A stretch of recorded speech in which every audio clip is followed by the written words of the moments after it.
सबैलाई यीशु ख्रीष्टको नाममा जय मसीह। फेरि पनि तपाईँहरूको माझमा परमेश्वरको जीवित अनि शक्तिशाली वचन लिएर आएको छु। अनि हामी केही आज परमेश्वरको राज्यलाई खोजी गर्नेको विषयमा केही कुरा हामी छलफल गर्नेछौँ। अनि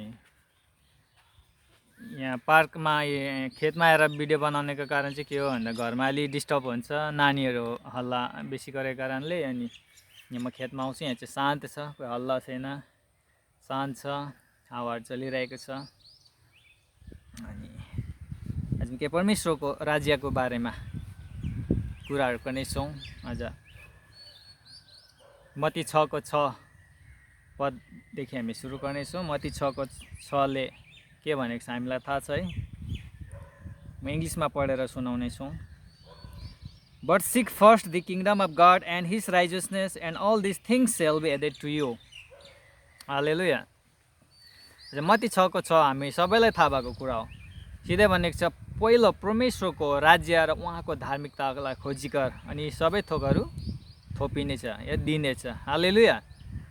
अनि आज हामीले बाइबलले चाहिँ के भनेर सिकाइरहेको छ भने चाहिँ परमेश्वरको राज्यलाई खोजी गर भन्दैछ। त्यो पनि के भन्दैछ, पहिलो seek first the kingdom of God भनेको छ। यसको अर्थ पहिला चाहिँ परमेश्वरको राज्यको खोजी गर भनेर आज बाइबलले हामीलाई सिकाउँदछ, भन्दछ। अनि यसलागि हामीले परमेश्वरको राज्यलाई चाहिँ खोजी गर्नुको लागि चाहिँ एकदमै हामी जहिले पनि परमेश्वरको राज्यलाई खोजी गर्नुपर्छ। परमेश्वरको राज्यलाई। हालेलुया।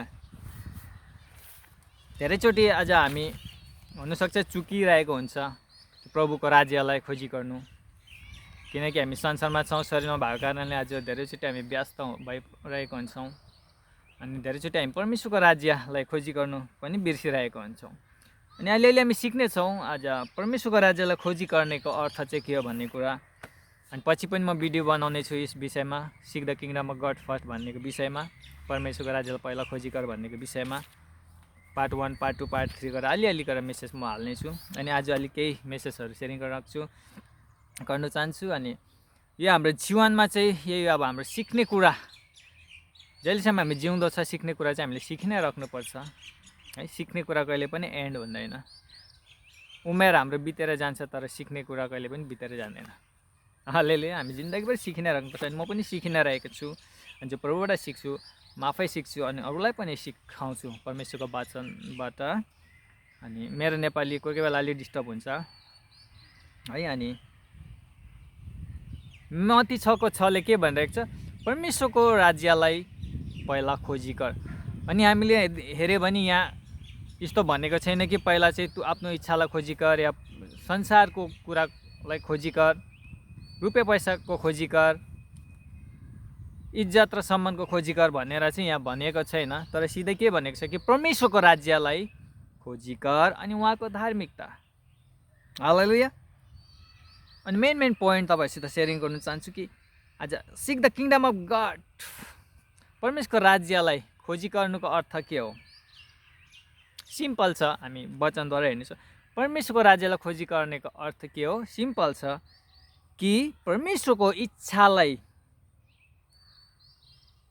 खोज्नु, to seek the will of God, या परमेश्वरको इच्छालाई जान्नु अनि उहाँको इच्छा अनुसार हिँड्नु हो, उहाँको राज्यको काम पुरा गर्नुको लागि। हालेलुया। परमेश्वरको राज्यको खोजी गर्नेको अर्थ के हो, to seek the will of God, मैले इङ्ग्लिसमा लेखेको छु, and to walk according to his will to accomplish or complete his work. हालेलुया। अच्छा, परमेश्वरको राज्यलाई खोजी गर्नुको अर्थ चाहिँ के रहेछ कि परमेश्वरको इच्छालाई खोज्नु अनि परमेश्वरको इच्छालाई जान्नु पनि हो, अनि उहाँको इच्छा अनुसार हिँड्नु हो उहाँको राज्यको काम पुरा गर्नुको लागि। हालेलुया। हालेलुया। धेरैचोटि आज हामी कतिचोटि चुकिरहेको हुन्छ परमेश्वरको राज्यलाई खोजी गर्नु। परमेश्वरको राज्यलाई खोजी गर्नुको अर्थ के हो, त्यो प्रभुको इच्छालाई खोज्नु, परमेश्वरको इच्छालाई जान्नु कि प्रभु तपाईँ चाहिँ मेरो जीवनबाट के चाहनुहुन्छ, म के गर्न चाहनुहुन्छ यो है। परमेश्वरको इच्छालाई जान्नु हो, परमेश्वरको इच्छालाई खोजी गर्नु पनि हो परमेश्वरको राज्यलाई खोज्नुको अर्थ। यसलाई प्रभु यीशुले सिधा भन्छ, पहिला प्रभुको राज्यलाई खोजी गर। सेकेन्डमा मात्रै धार्मिकताको कुराहरू गर्नुभएको छ, तर पहिला चाहिँ प्रभुको राज्यलाई खोजी गर भनेर भनिरहेको छ। इसलिए हाम्रो ड्युटी, हाम्रो जब चाहिँ के हो, प्रभुको राज्यलाई खोजी गर्नु हो। प्रभुको राज्यलाई खोजी गर्नुको अर्थ के हो, हामीले सुनिसकेका छौँ कि प्रभुको इच्छालाई खोज्नु हो, परमेश्वरको इच्छालाई जान्नु हो, अनि परमेश्वरको इच्छाअनुसार हिँड्नु हो हाम्रो जीवनमा। हालेलुया।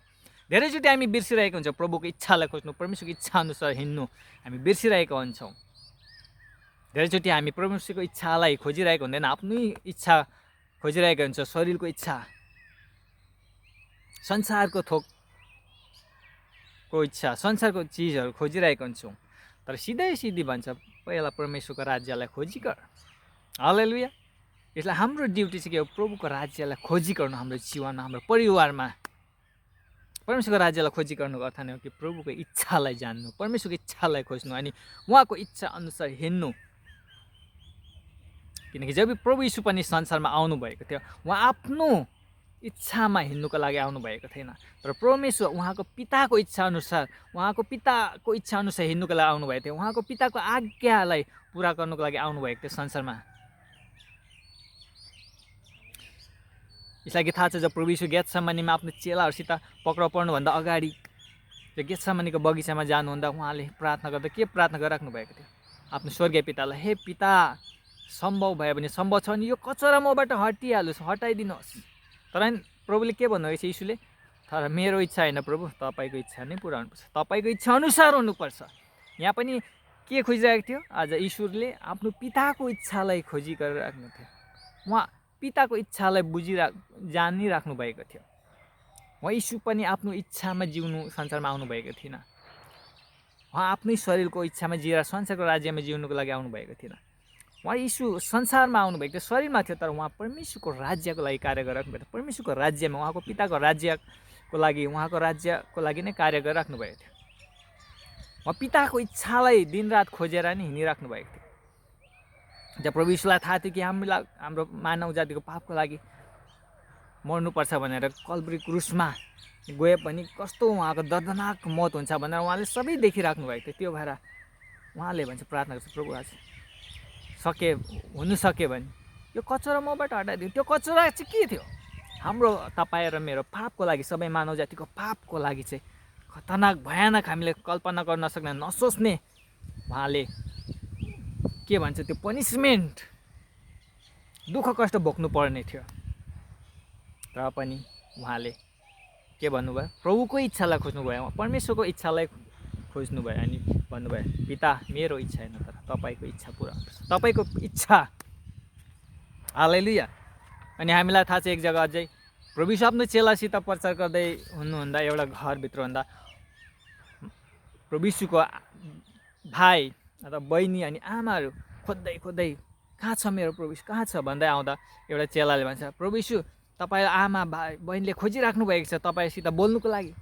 सिधा प्रभु यीशुले के भन्नुहुन्छ, हातलाई स्ट्रेट सिधा गरेर, को मेरो आमा, को मेरो भाइ, को मेरो बहिनी, त्यही मेरो भाइ बहिनी आमा हो जो चाहिँ पिताको इच्छा अनुसार हिँड्छ, पिताको इच्छा अनुसार हिँड्छ। हालेलुया। हामीले त्यो भेटाउँछौँ मत्ती 12:50। अनि हामीले सिकिरहेको थियौँ कि प्रभुको राज्यलाई पहिला खोजी गर्नुको अर्थ चाहिँ के रहेछ भन्दा चाहिँ परमेश्वरको इच्छालाई जान्नु, अनि परमेश्वरको इच्छालाई के गर्नुपर्ने, खोज्नुपर्ने हो, अनि परमेश्वरको इच्छा अनुसार हिँड्नुपर्ने हो, उहाँको काम पुरा गर्नुको लागि हाम्रो जीवनमा। हालेलुया, हालेलुया।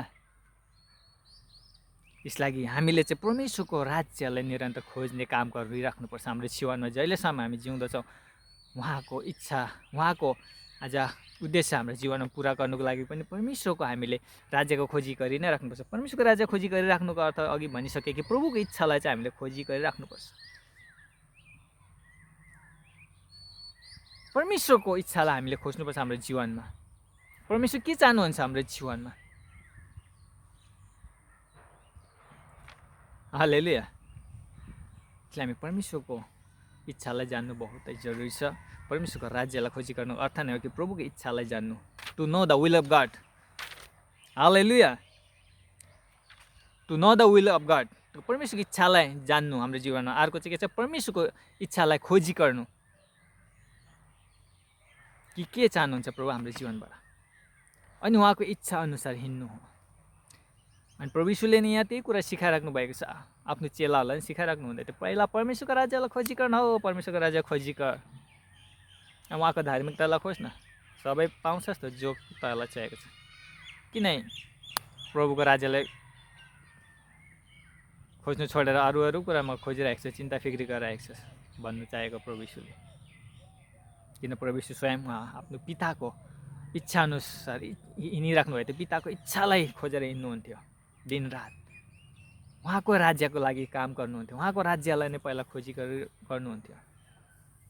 प्रभु यीशु आफ्नो परमेश्वर पिता स्वर्गीयको राज्यदेखि बाहिर कहिले पनि भएर कार्य गर्नुभएको छैन। संसारमै हुनुहुन्थ्यो शरीरमा, तर पनि प्रभुको इच्छा अनुसार उहाँको राज्यभित्र नै भएर उहाँले कार्य गर्नुभएको थियो। कल्भरी क्रुसमा तपाईँ मेरो सबै मानव जातिको पापको लागि बलि चढ्नु जान्दासम्म उहाँ प्रभु आफ्नो इच्छा अनुसार जिउनु भएन, पिताको इच्छा अनुसार